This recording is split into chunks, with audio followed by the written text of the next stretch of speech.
Although slavery still had not been abolished in all the states, things definitely were moving in the right direction. Yet a major reversal was about to occur. By 1820, most of the Founding Fathers were dead, and Thomas Jefferson's party, the Democratic Party, had become the majority party in Congress. With this new party in charge, a change in congressional policy emerged. Recall that the 1789 law prohibited slavery in a federal territory. In 1820, the Democratic Congress passed the Missouri Compromise and reversed that earlier policy, permitting slavery in almost half of the federal territories. Several states were subsequently admitted as slave states, and for the first time since the Declaration of Independence in the Constitution, slavery was being officially promoted by congressional policy. Several other pro-slavery laws were also passed by Democrats in Congress, including the 1850 Fugitive Slave Law. That law required Northerners to return escaped slaves back into slavery or else pay huge fines. Because the Fugitive Slave Law allowed free blacks to be carried into slavery, this law was disastrous for blacks in the North. And as a consequence of the atrocious provisions of this Democratic law, some 20,000 blacks in the North completely left the United States and fled to Canada.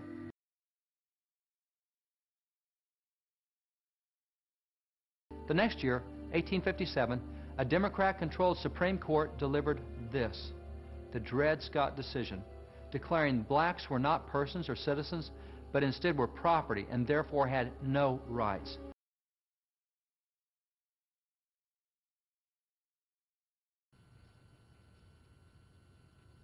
In the 1860 presidential election, Republican Abraham Lincoln ran against Democrat U.S. Senator Stephen Douglas of Illinois.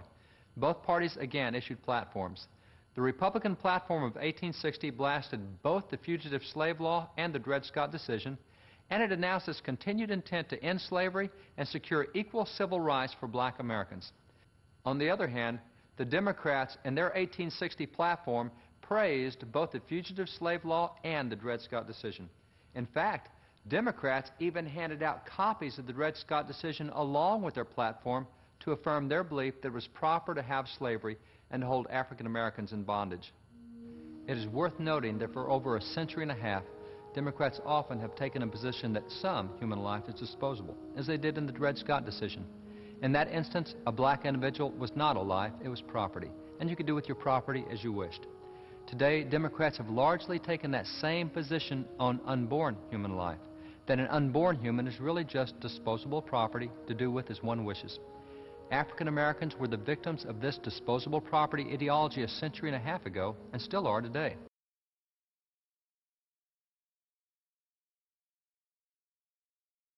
While much early Democratic opposition occurred on a state-by-state or a local basis, in 1866, Democrats formed a group that became national. Its declared purpose was to break down the Republican government and to pave the way for Democrats to regain control in the elections. What was the name of that group? The Ku Klux Klan. Although it is relatively unreported today, the historical documents are unequivocal that the Klan was started by Democrats and that the Klan played a prominent role in the Democratic Party.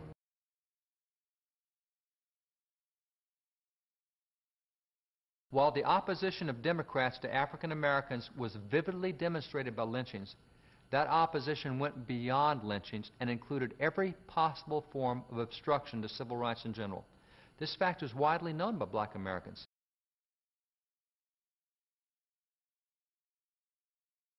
If not for the strong support of Republicans, the Civil Rights Act of 1964 and the Voting Rights Act of 1965 would never have become law.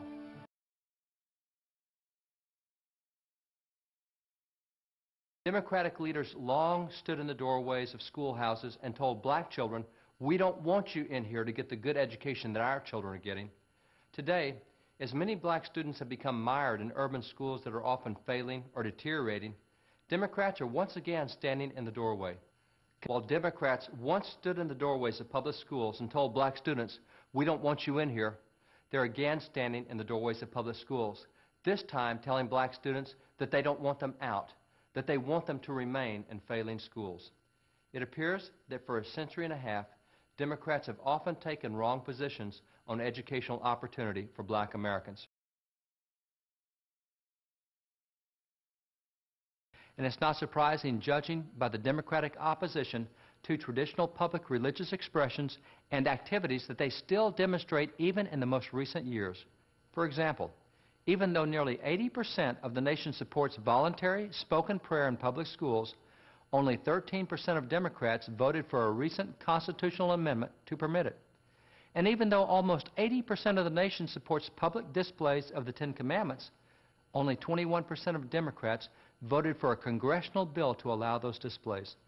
Consider, too, the congressional bill to remove IRS control from over what pastors can say, a bill that would reinstate freedom of speech to American pulpits exactly the way it had been before Lyndon Baines Johnson amended the IRS code in 1954 to restrict speech in churches. Only 5% of Democrats voted to allow free speech for churches. There are many other votes in Congress demonstrating a general Democratic hostility toward laws protecting public religious expressions, just as a century and a half ago when they would not join in inviting the Reverend Garnett to deliver his sermon.